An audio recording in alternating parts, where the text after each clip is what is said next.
They were sipping cocktails under a palm tree. I was staring at a $96,000 balance I never spent. The rain hadn't stopped since before dawn. It tapped against the windows of my ninth-floor apartment, like a persistent reminder I was awake too early and for the wrong reason. My phone buzzed beside me on the kitchen counter screen, flashing an unfamiliar 800 number. Normally, I'd let it go to voicemail, but something in my gut told me to answer. Ms. Bennett, a calm, courteous voice said, "This is Ethan Zhao from Amex Fraud Protection. I'm calling about unusual activity on your gold card." At first, I thought it was a mistake. I hadn't used that card in months. I'd only opened it last year to build credit, then forgot it existed. But as Ethan listed off charges, the Wakaya Club in Fiji Ocean View Suite, 6 nights followed by strings of charges from spa resorts, high-end seafood restaurants, yacht rentals, I sat down slowly at my dining table. The number at the top of the statement made my breath catch. $96, $184.73. That can't be right, I said, gripping the edge of the table. "Are you sure it's my card ending in 0083? He confirmed. "These charges began early January. Do you recognize any of them?" I didn't. But when I opened the Amex app and scrolled, my blood ran cold. The purchases weren't random. They were methodical, timed, like someone living a curated life day by day. "Is it possible someone opened a secondary card under your account?" Ethan asked. "I don't think I ever authorized that," I whispered. "Would you like to freeze the account while we investigate?" "Yes." Immediately. After the call, I sat there stunned.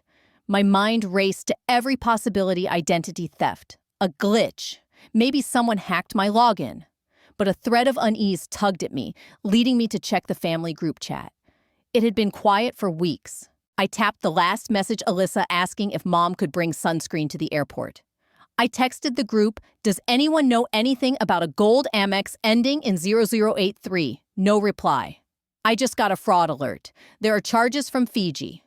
Anyone? Still nothing. I was about to call when the chat suddenly lit up with a new message. It was a photo. A bright, sunny group shot taken under a palm tree, the same setting as the credit card charges. Mom in a wide-brimmed sun hat.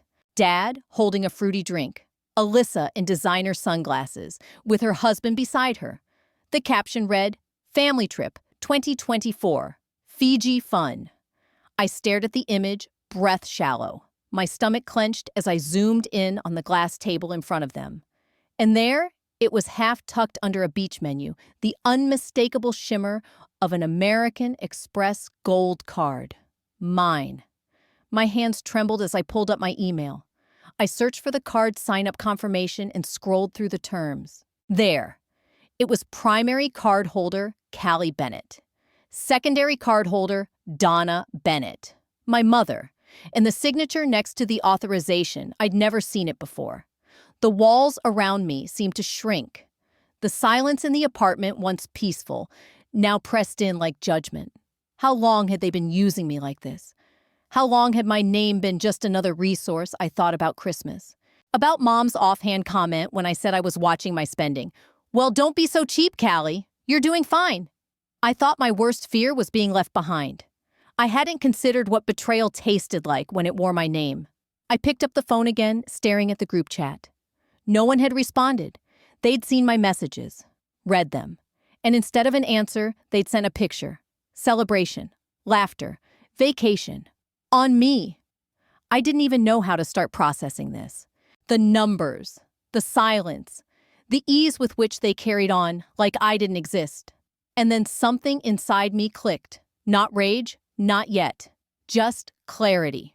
The kind that comes when there's no other explanation left. I don't remember ever agreeing to open a secondary card for anyone, but somehow they were spending in my name and calling me cheap. "You're so sensitive, Callie. It's just money." That's what she said when I was 10 and she spent my birthday savings. That memory came back with such clarity, it almost knocked the wind out of me. I was staring at my laptop screen, fingers hovering over the trackpad, still numb from what I'd seen that morning. My gold card. Their drinks. Their smiles. All under a Fiji sky I never saw in person. I called her. Out of reflex, maybe. out of some desperate hope that this wasn't what it looked like. It rang twice. Then the line went dead. Not voicemail, not a busy signal. Just ended like the call itself wasn't worth her time. Like I wasn't. I sank into the couch phone, still in hand, a dull ache pressing behind my eyes. Somewhere outside, rain hissed against the concrete, cold and relentless. I watched the droplets race each other down the glass and let my mind drift, back to a birthday I never really had. I was 10. I'd saved up $27 and some change from a year's worth of lemonade stands and coin jars. Dad had promised to take me to the bookstore and let me pick any 3 I wanted. I'd even written the titles down. But that morning, Mom said she needed to borrow it just for the day she'd said. There was a flash sale at the department store. Alyssa needed shoes for the recital.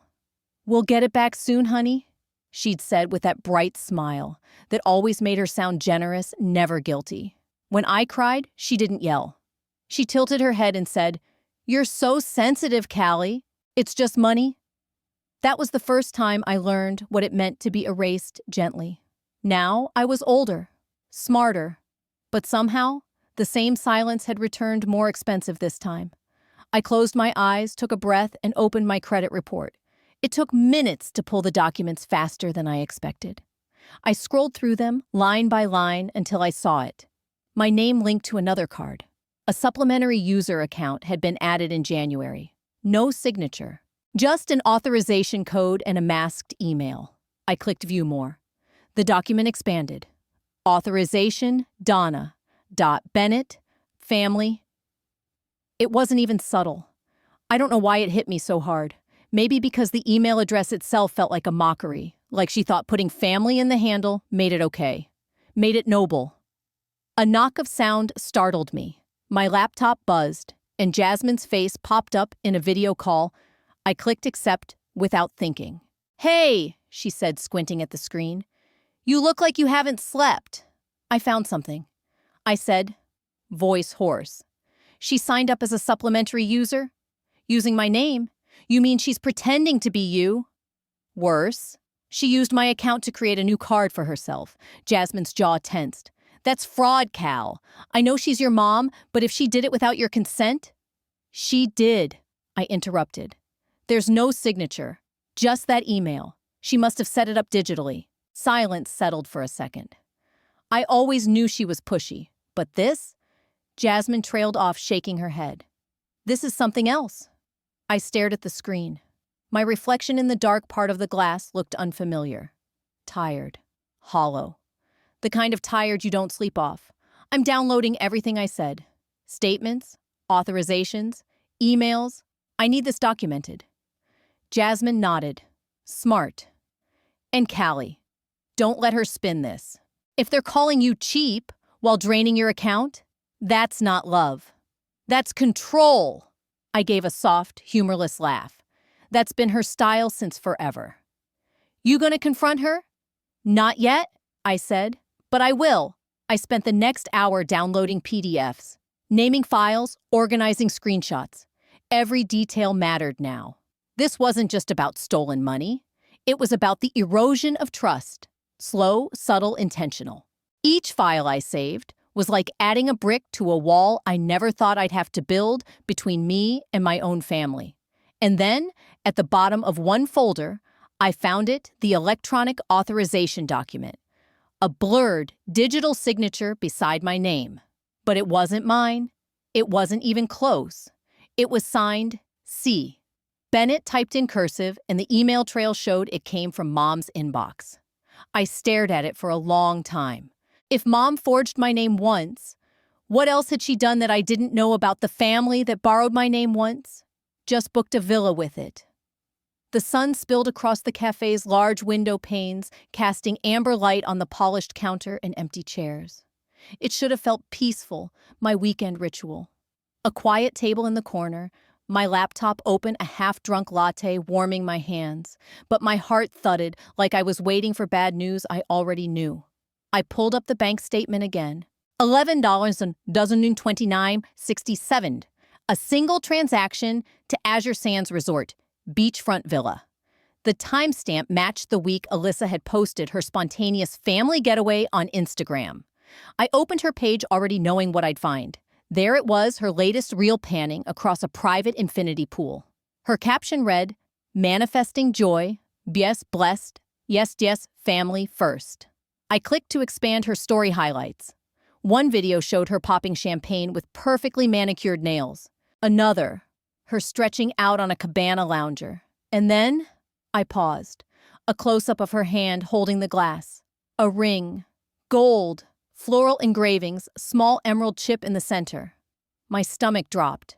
That wasn't hers. It was mine. Or rather, it had been. Grandma Maeve had given it to me the week after I turned 25. "You've got a backbone, Callie," she'd said, pressing the box into my palm. "Sometimes all you need is one reminder of who you are." I had tucked the ring into a velvet pouch and stored it in the fireproof box under my bed. Except I hadn't checked that box in months. I slammed the laptop shut. My fingers fumbled for my phone, heart racing. I scrolled until I found Grandma Maeve's contact hit call and pressed it to my ear. "Hello." Her voice was sharp and awake, like she'd been reading or baking, always. Busy, always composed. "Grandma," I said, trying to keep my voice steady. "Hi. Sorry to call so suddenly." "Well, isn't this a surprise?" she said warmly. "I figured you were off enjoying paradise. Donna told me you were swamped with work, but still managed to fly out for a few days." I blinked. "Fly out to Fiji. Your mom said you'd meet them late, but got there for the second half. She even mentioned you loved the champagne. Said it reminded you of your trip to Italy." My throat tightened. "Grandma?" "I'm in Chicago. I've been here the whole time." Silence. A long, unfamiliar silence from a woman who always had words. "You're not—" "You didn't go?" she asked suddenly. Cautious. "No. I didn't even know they went until yesterday. I wasn't invited." And I hesitated. The truth bitter on my tongue, they used my card. Over $96,000 charged under my name. I found the resort booking on my statement. "And Alyssa's wearing the ring you gave me." Another beat of silence. Then quietly, "Donna said you gave it to her." She lied. A sharper inhale from the other end. "That ring was yours." "I made that clear." "I know." Maeve's voice hardened slightly. "Callie, listen to me. I want you to check that fireproof box. Now." I didn't argue. I grabbed my bag, offered a tight smile to the barista, and stepped into the morning chill. My fingers shook as I fumbled with my keys back at the apartment, straight to the bedroom. Pulled the box from under the bed, unlocked it, empty velvet pouch. I sat on the floor, chest hollow. It wasn't just the money. It wasn't just the silence. They'd stolen from me and made it look like love. My phone buzzed. A text from Maeve. "I believe you. And we need to talk." I stared at the screen. For a moment, I thought of Alyssa's smug smile, the champagne, the ring flashing in the sun, the world applauding her glow while I pieced together what was left behind. I thought it was just debt. It was identity theft, dressed in family photos. "I didn't raise a girl to be difficult," Mom used to say. That was code for don't ask questions. I stared at the blinking cursor in the email window. My fingers hovered above the keys, as if the words might somehow type themselves. I reread the line I'd already written 3 times. "Mom, did you use my name to open that card?" Straightforward. Cold. Truth-seeking. I hesitated only a moment longer before hitting send. The city outside was just beginning to settle into night. I could hear the soft hum of traffic from my window and the distant thrum of rain starting again. My desk lamp cast a yellow glow over the chaos I'd made. Bank statements, printouts, a notebook, half filled with notes and timestamps. My chest ached, not with sadness, but something more corrosive. Fury slow and tightening. My phone pinged. I didn't expect her to respond so quickly. Subject line, "Let's talk like family." I opened it. "Oh, Callie, I wish you wouldn't blow things out of proportion. We just used it for a bit. Like families do when someone's got a better rate or more credit. You've always been so particular, so sensitive. Remember when you wouldn't let Alyssa borrow Grandpa's old car, even though it sat unused in the driveway? You made that such a thing. Nobody meant harm. It was just easier this way. We thought you'd understand, especially since we're family. Besides, it's just money. My mouth went dry. The car. I hadn't thought about that in years. I was 16, and Grandpa's old Toyota Corolla had been left to me in his will. I'd polished it every Sunday. Then one morning, it was gone. Alyssa was driving it to school, grinning like she'd won a prize. When I confronted Mom, she'd said, "It's not like you needed it. Don't be so difficult." Now she was saying the same thing again, but about $96,000 and a stolen identity. I shut the laptop. My hands were trembling. I needed air. When I stepped into the hallway, Agnes Whitmore, our neighbor across the hall, was fumbling with her keys, a wiry woman in her late 70s. Agnes had the sharp kind of eyes that missed nothing, and the warm kind of smile that rarely softened. "Well, if it isn't our little jet setter," she said. I blinked. "Excuse me." She chuckled. "Fiji looked like paradise. Ran into your mom last week. She said the whole family was off soaking up the sun." I stared at her. "I didn't go." Agnes frowned. "Really? She made it sound like you were there the whole time. Even said you picked the villa." My jaw clenched. "Something wrong, dear?" "No, I lied. Just tired." Agnes gave me a longer look than usual. "You know," she said, lowering her voice, "I noticed a few things.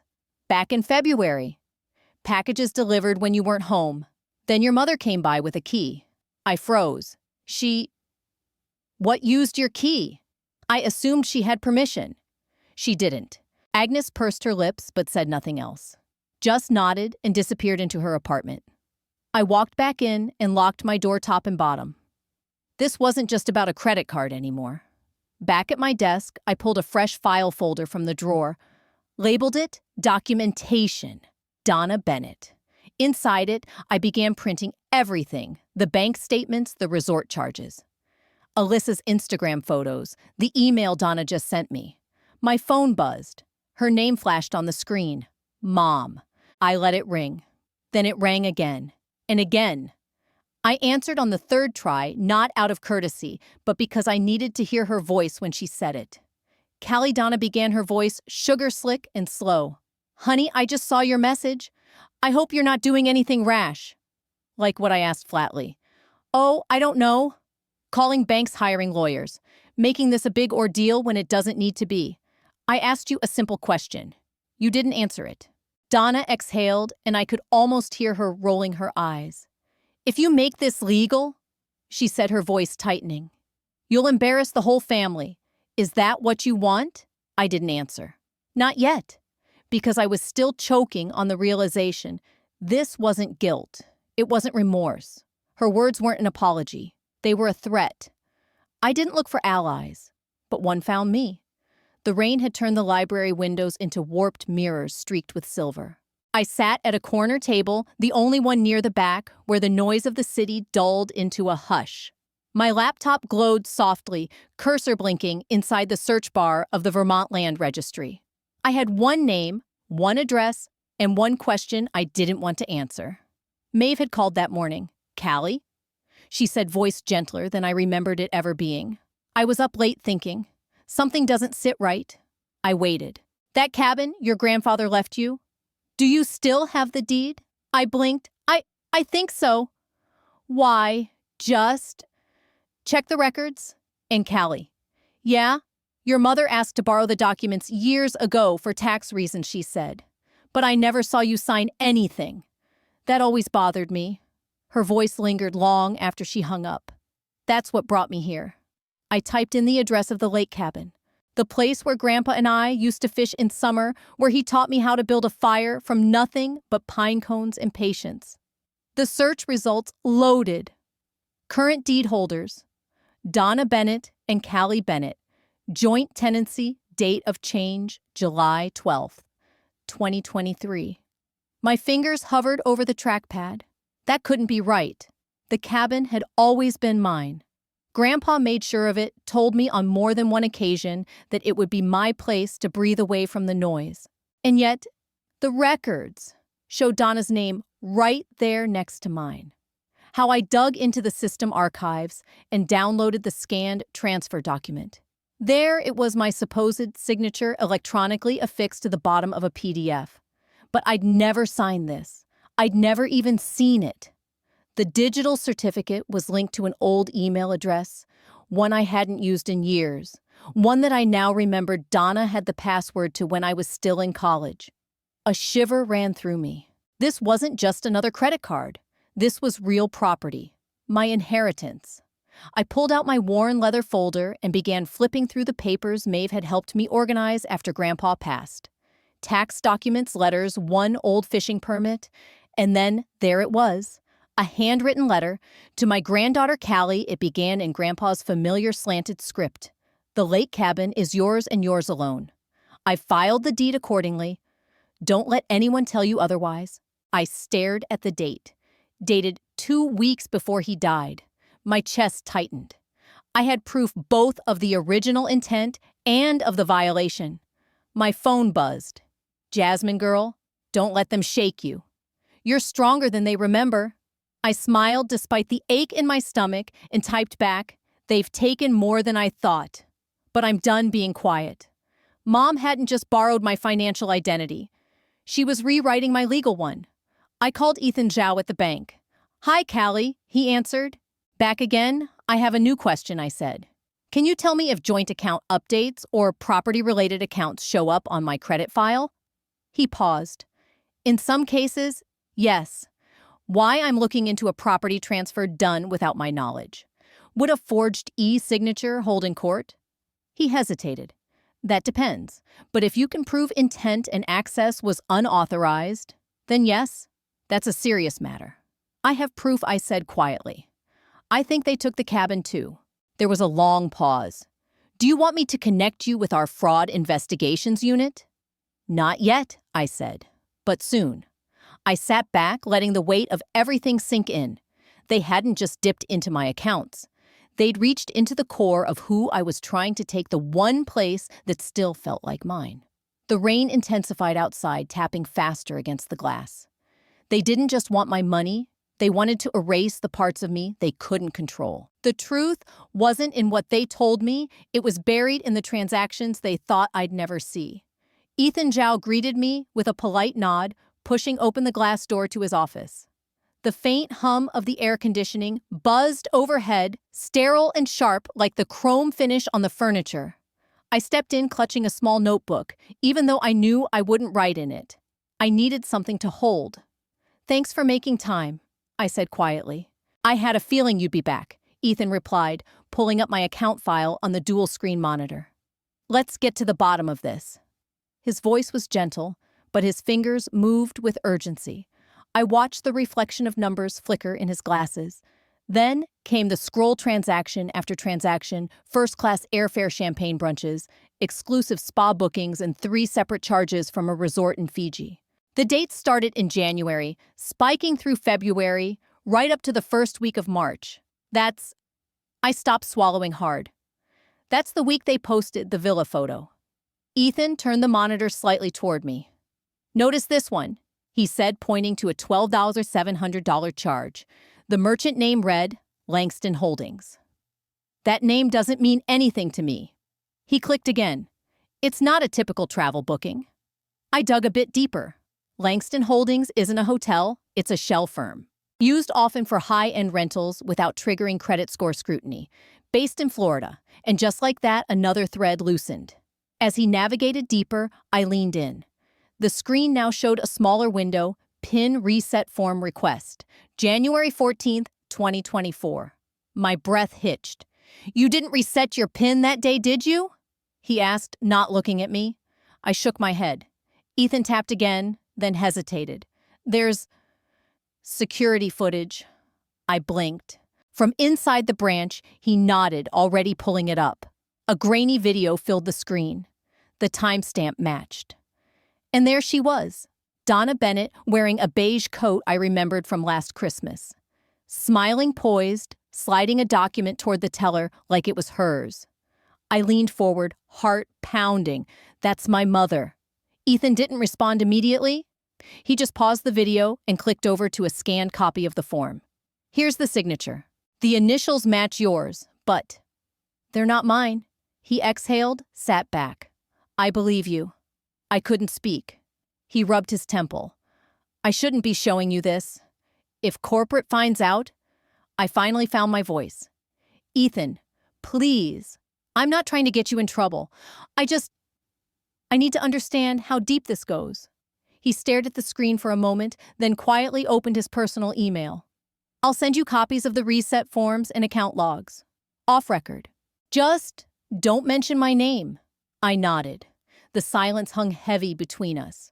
Outside, the glass reflected a sliver of cityscape, distant, unreal. And yet, this was my reality now. Also, Ethan added, typing. See this reservation here, December 3rd. That's when they booked the Fiji trip. December. Before Christmas. Before my annual call was sent to voicemail with the excuse, we're keeping it low-key this year. I closed my eyes.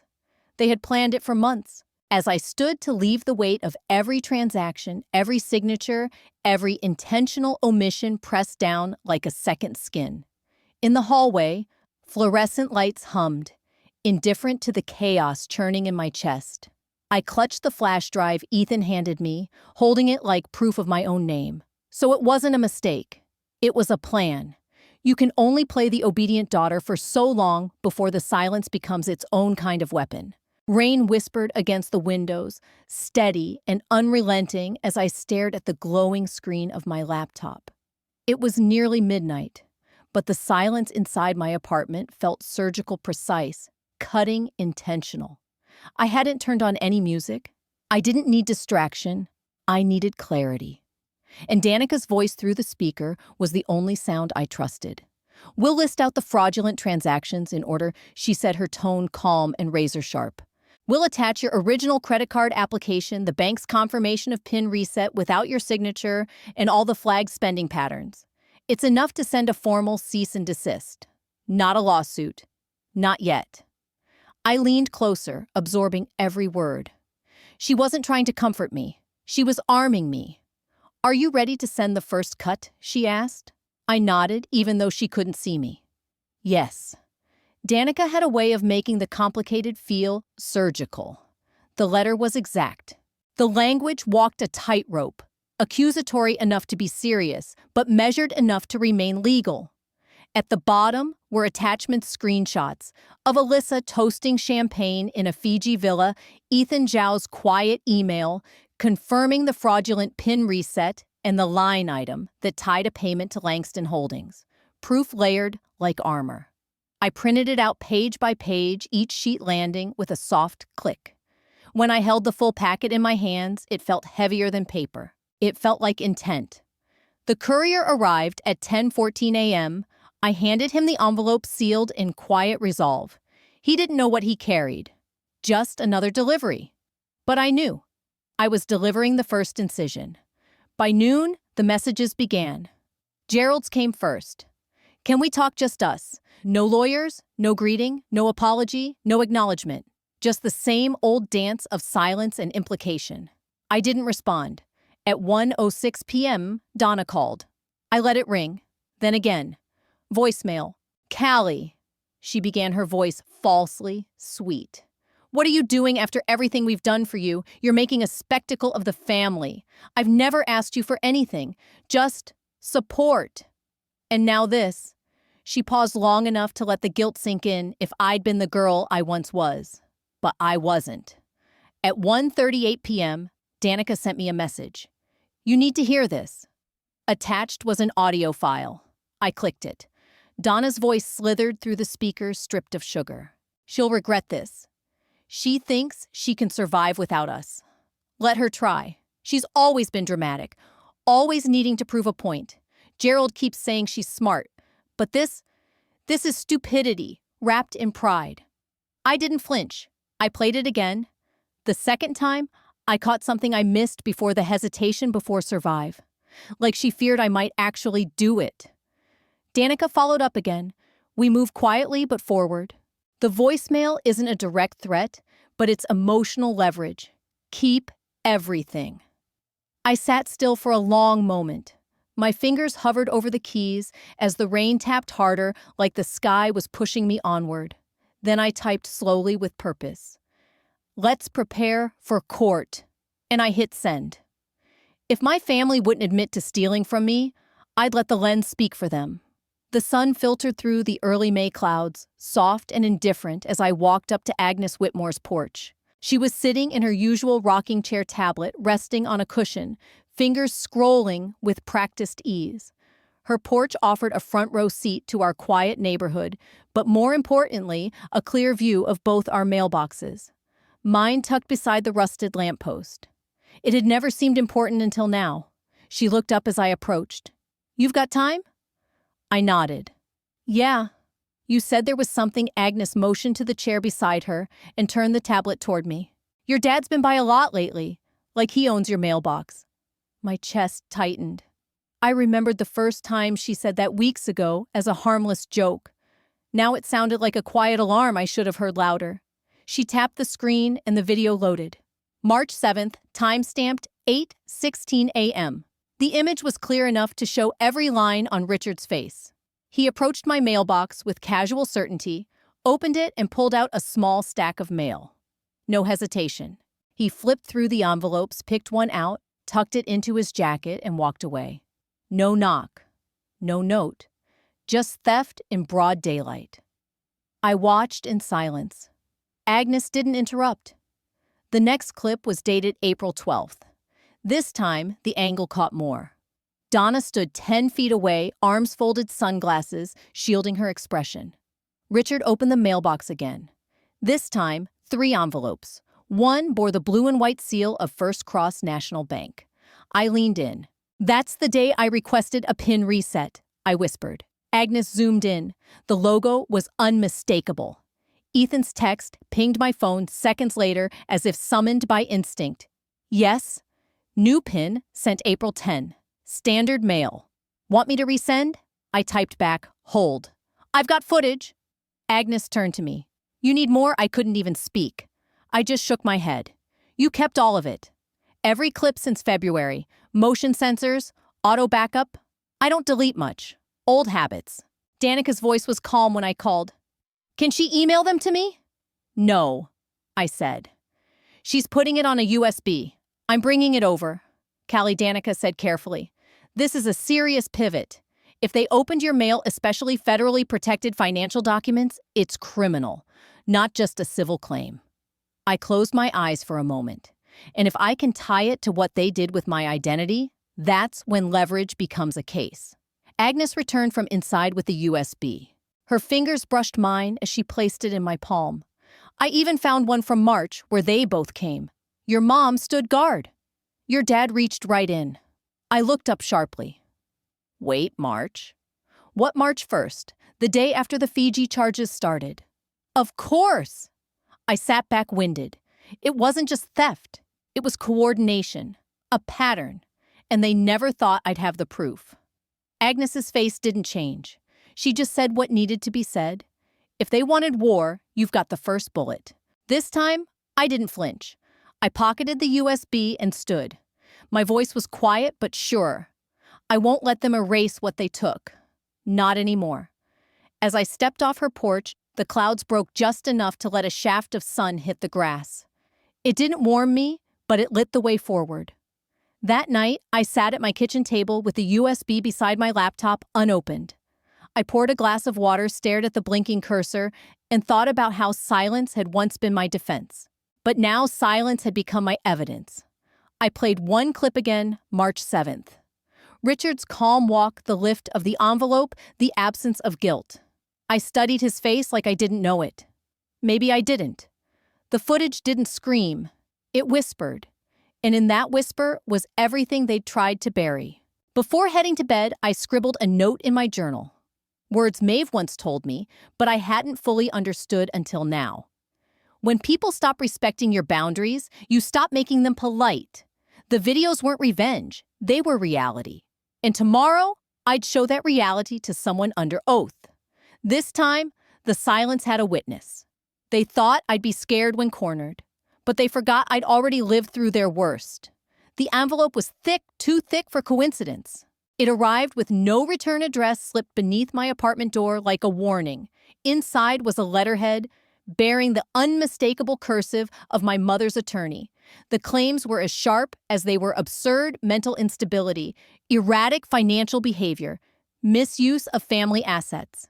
And the kicker A, formal request that I return the family cabin to its rightful owners. I sat on the edge of my couch rereading every line. Mental instability. That was their angle now. Because I wouldn't stay silent. Because I fought back. Danica called before I could. They're pushing for a psychological evaluation.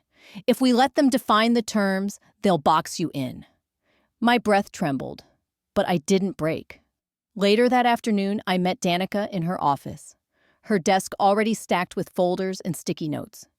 "They're calling it a corrective claim," she said, tapping the letter. "It's flimsy, but if it gains traction, they'll drag me through the mud I finished." She nodded.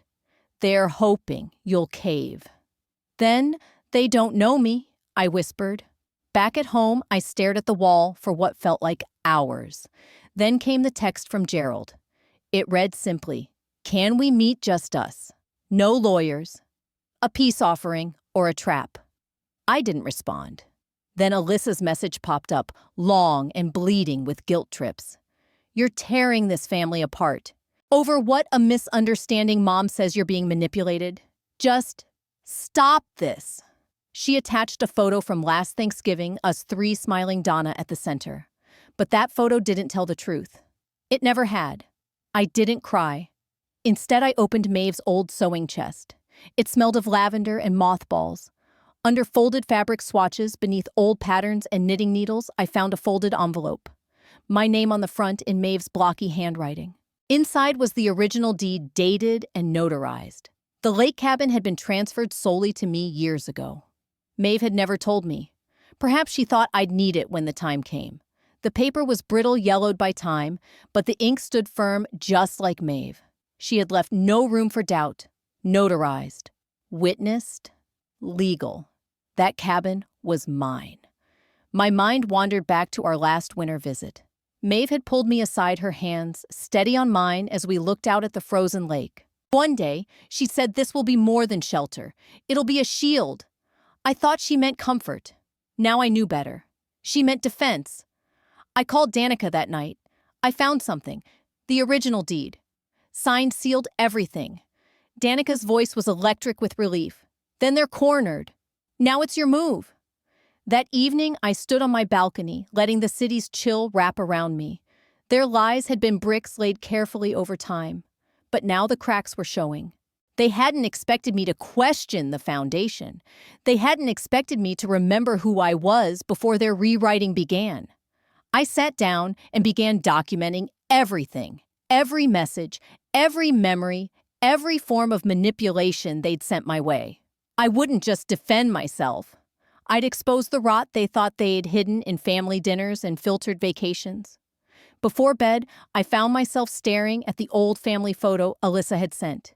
I zoomed in, not at the smiles, but at the distance. Even in that picture, I stood slightly apart, my eyes unfocused. Donna's hand had rested on Alyssa's shoulder. Gerald's arm loosely around both of them. Me, I was just there. A placeholder. A name useful for signing forms, but never for being truly seen. My phone buzzed again, this time from an unknown number. A voicemail. I played it once, then again. Donna's voice, calm and cold. "I hope you realize what you're doing, Callie. Families don't survive lawsuits. But if that's the legacy you want?" Legacy.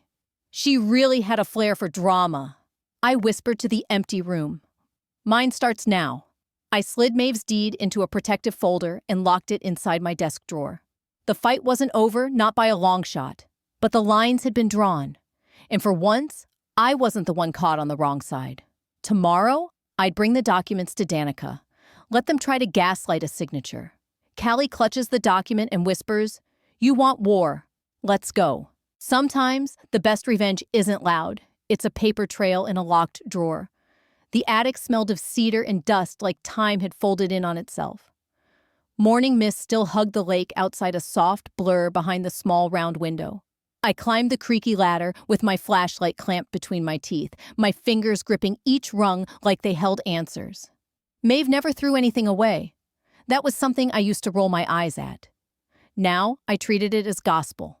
I started with the farthest corner cardboard boxes lined in neat rows labeled in Maeve's familiar cursive taxes. 2003, 2008, Sophia's wedding, legal. Personal. My heart leapt at the last one. I dragged it out the cardboard, groaning under the weight of its contents. Inside manila folders, sealed envelopes, and a slim, locked metal box. The key wasn't hard to find. Taped beneath a yellowing Vermont 98 photo frame, rusted but intact.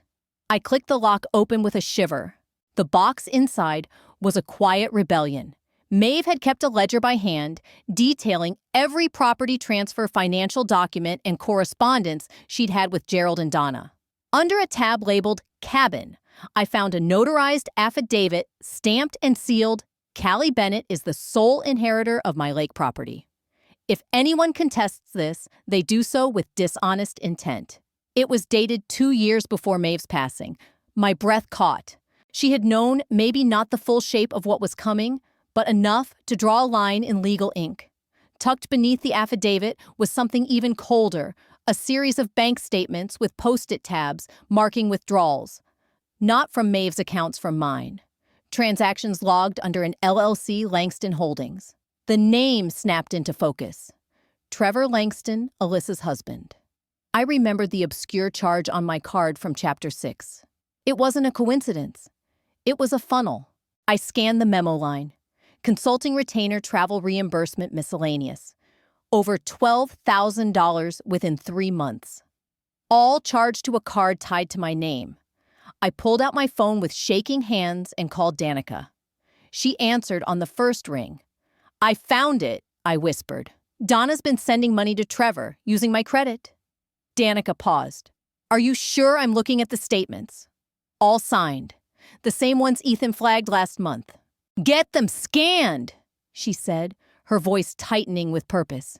And Callie, this isn't just misuse. This is conspiracy. Credit fraud. Potentially tax evasion if they tried to hide it. I scanned page after page, uploading them into the encrypted drive Danica had set up. Each click felt like placing a brick in a wall that would eventually seal them out for good. As I turned to close the box, I noticed one final envelope tucked at the bottom. It was heavier, older, inside Maeve's personal journal. The last entry was brief but piercing. If they touch her name again, I hope these words find the right eyes. I never signed anything for them. I sat back, blinking hard. I could almost hear her voice through the handwriting. Calm, defiant, unshakable. I returned downstairs. The documents clutched like kindling. The mist had begun to lift from the lake. The silence felt earned, like a curtain drawn before a reckoning. Back in the cabin kitchen, I opened my laptop and sent the entire scan batch to Danica. 5 minutes later, she called. I'm looking through it now, she said, clicking keys in the background. The affidavit alone is a silver bullet. But these transfers? This won't just win you your cabin, Callie. This will bury them. I didn't answer right away. I was staring out at the dock, remembering summers, where I'd read with my feet in the water while Donna complained about mosquitoes. I had always assumed her disinterest meant distance. I hadn't realized it had meant planning. I closed Maeve's file box and slid it into the cabin's locked drawer. This place wasn't just real estate, it was identity, memory, proof. They thought I'd crumble under the weight of paperwork.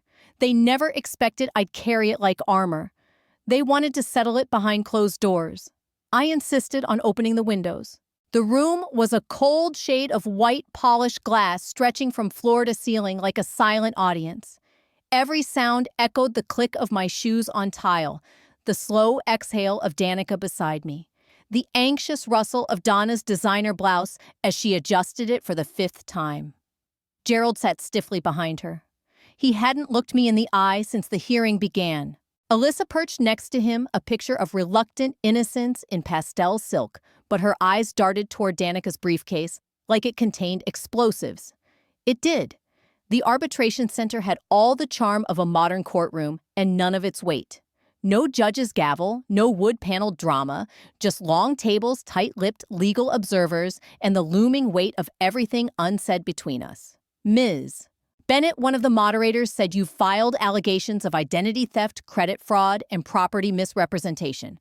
Please proceed. Danica stood with quiet certainty, sliding our first folder forward. What we're presenting today is not accusation, but evidence.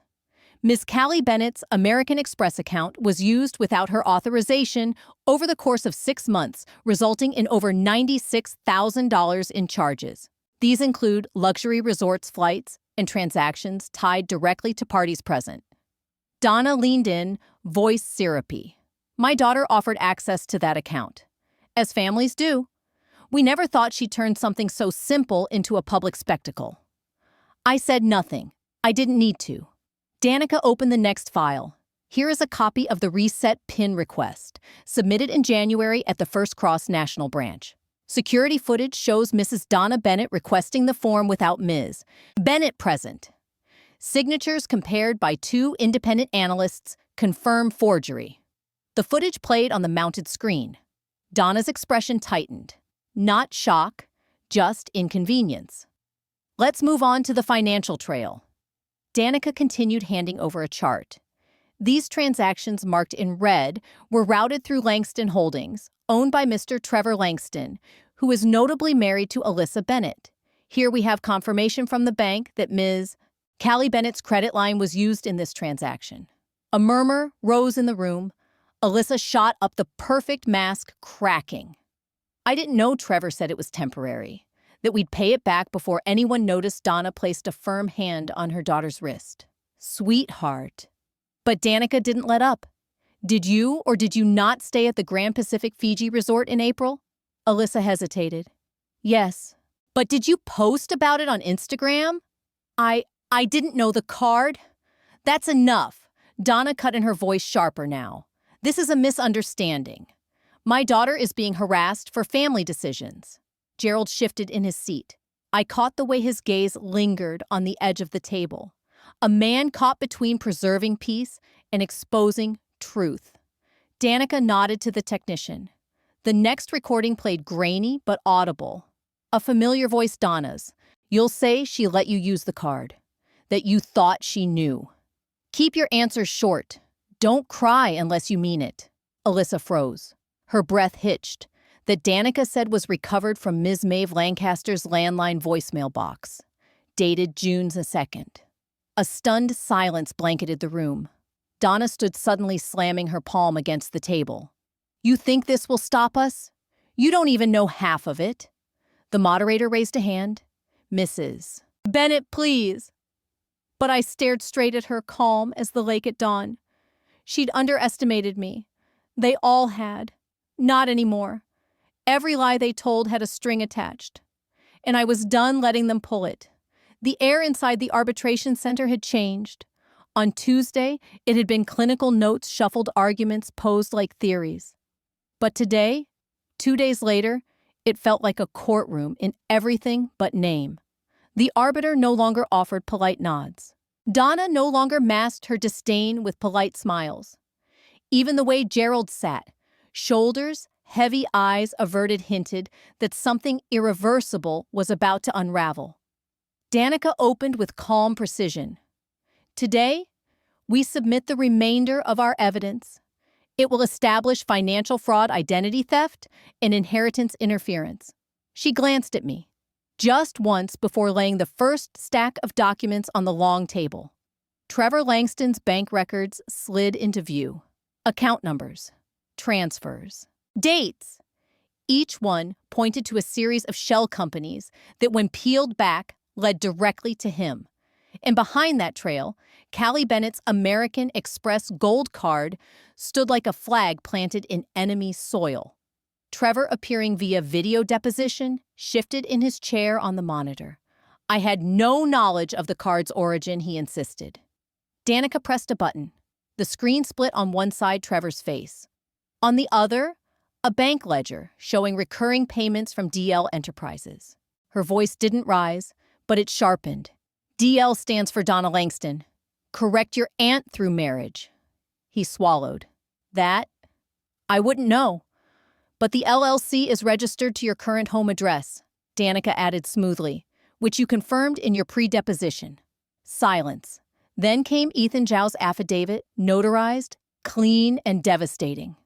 To whom it may concern, it began.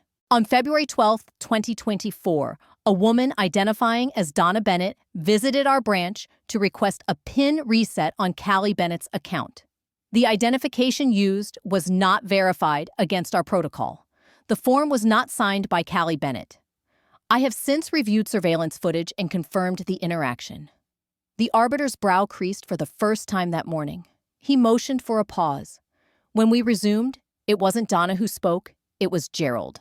I didn't know about the PIN reset, he said quietly, almost ashamed. I was told it was just a minor family issue. Danica didn't even acknowledge him. She placed one last folder on the table. Your Honor, this is the codicil Maeve Lancaster added to her will in 2021. It contains a clause that reads, she turned to the marked page.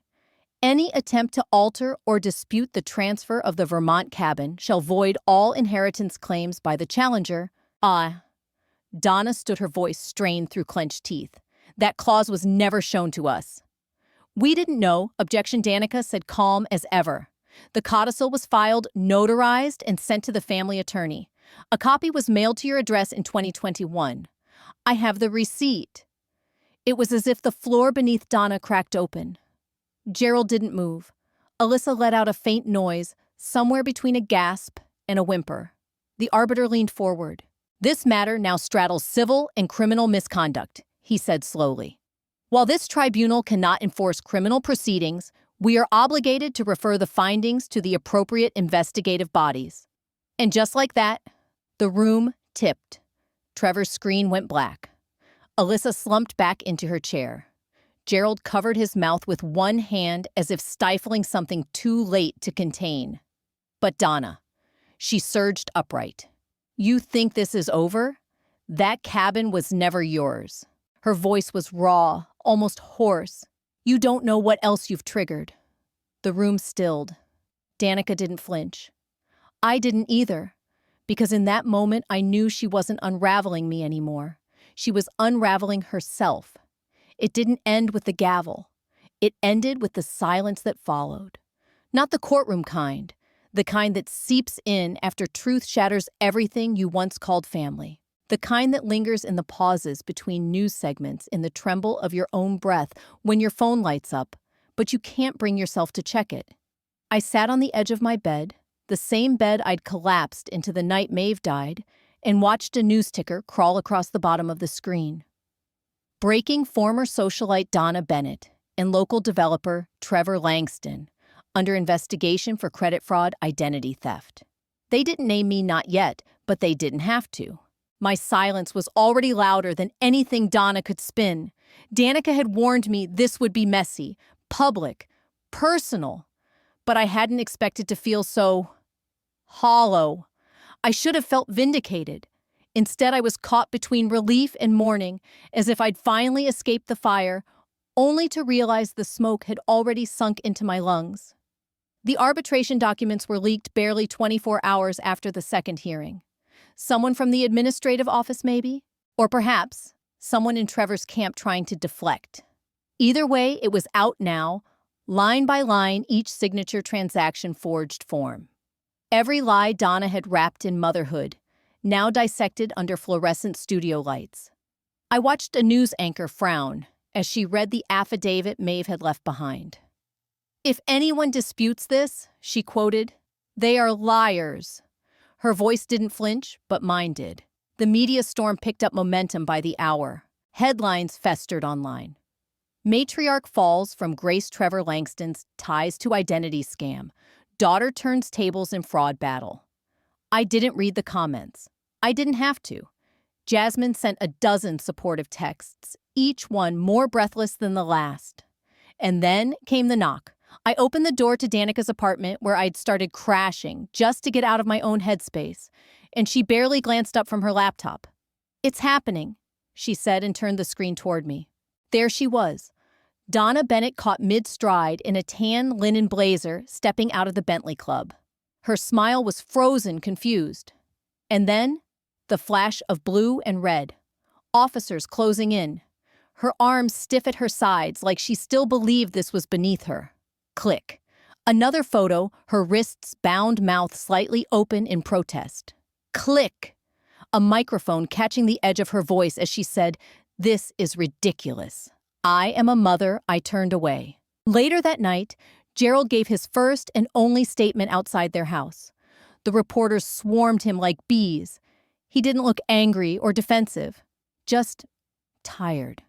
When they asked if he had anything to say about the charges, he blinked slowly and said I wasn't aware of the full extent, and then walked back inside the door, shutting like a final breath. It wasn't enough. The court of public opinion had already begun its trial. Sponsorships dropped Alyssa before noon the next day. Her Instagram, once a scroll of brunches and beach photos, went private.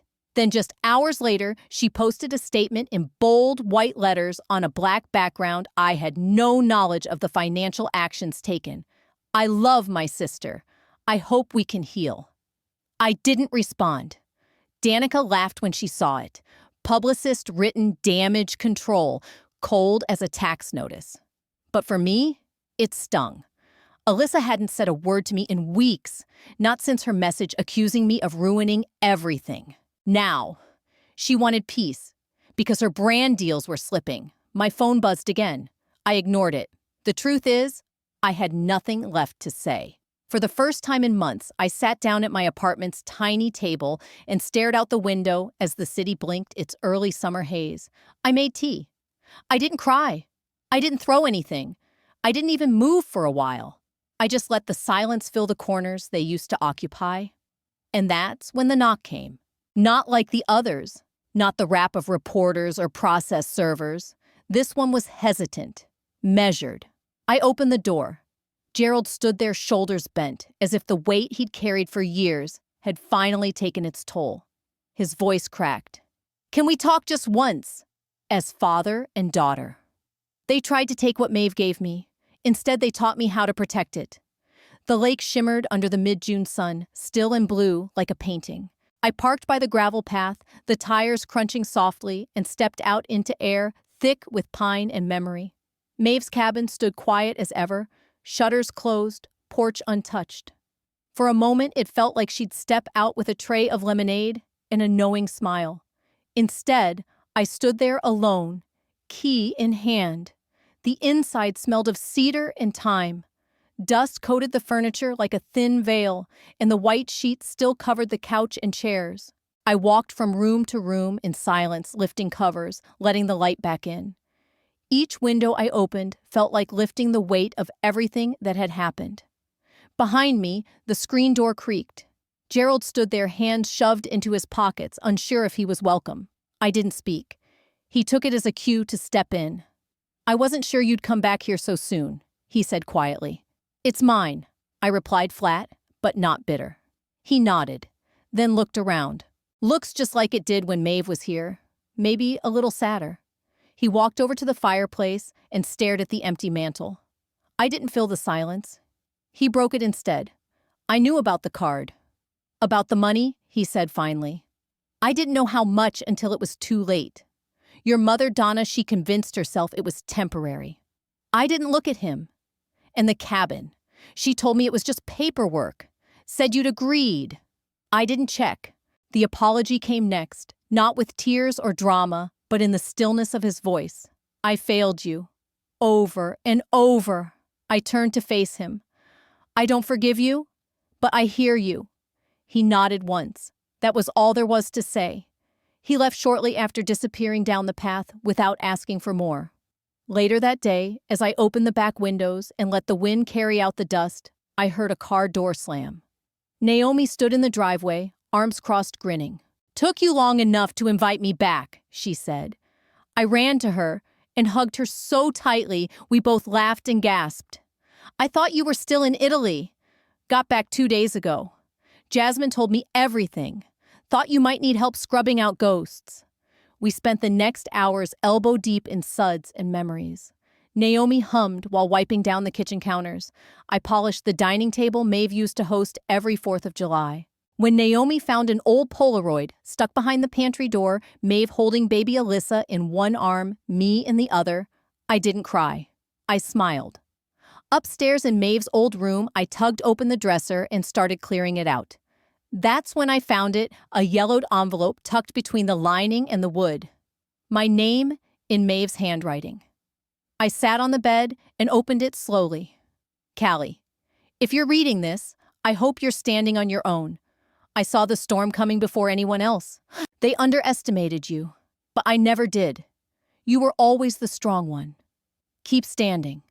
I clutched the letter to my chest and exhaled, letting every wound turn into something less sharp.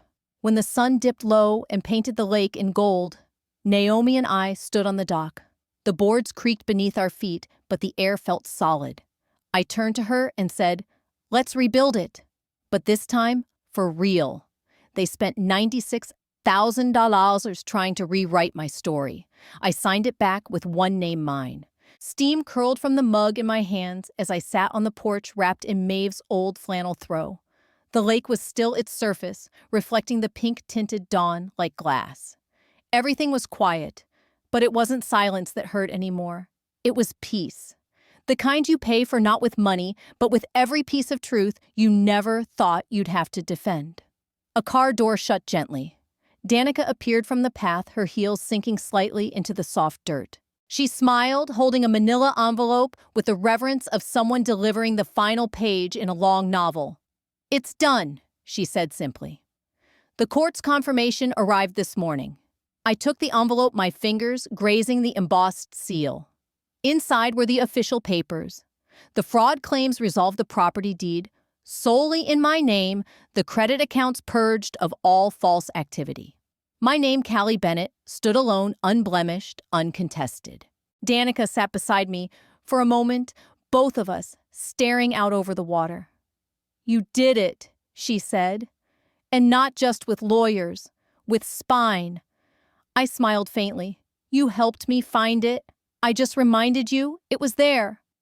Not long after Danica left, Naomi pulled up in her dusty green Jeep, her trunk rattling as she slammed it shut. From the back, she pulled out a long, rectangular object wrapped in brown paper. She grinned as she handed it to me. "Open it." Inside was a carved wooden plaque, lacquered and polished, engraved in bold serif font, "Property of Callie Bennett, unapologetically." "Thought you could hang it somewhere visible," she said, "just in case anyone forgets." I laughed, a real one, loud and from the belly. "You're impossible, and you're finally free." Around noon, Agnes arrived with a warm peach pie and a mason jar of cream. She stepped onto the porch like she belonged there, which in some ways she always had. "First day of the rest of your life," she said, handing it over with a wink. "You earned dessert before dinner." Before she left, she pressed a small envelope into my hand. Inside was a photo she'd printed from her security camera, Donna and Richard standing at my mailbox, caught red-handed. She tapped the image gently. "Proof doesn't always come from lawyers," she said. "Sometimes it comes from neighbors who care." Later that evening, just as the sky turned to a bruised lavender, my phone buzzed. "Alyssa, I'm sorry. I didn't know the whole truth. I just believed her. I wanted to believe her. I hope you find peace. Truly." I stared at the message.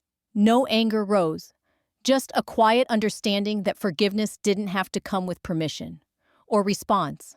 I stepped inside the cabin and reached for Maeve's old stationery. The paper was thick and cream-colored, and the pen flowed like memory. "Dear Maeve, you gave me more than a cabin. You gave me the last word. They tried to turn my name into a cautionary tale. Instead, you helped me turn it into a signature of strength.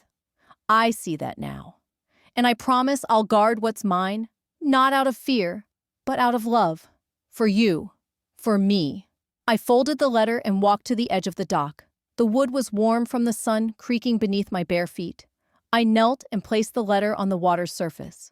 It floated for a moment, caught by a breeze, then drifted gently across the reflection of the sky. This chapter's closed. The next one's mine.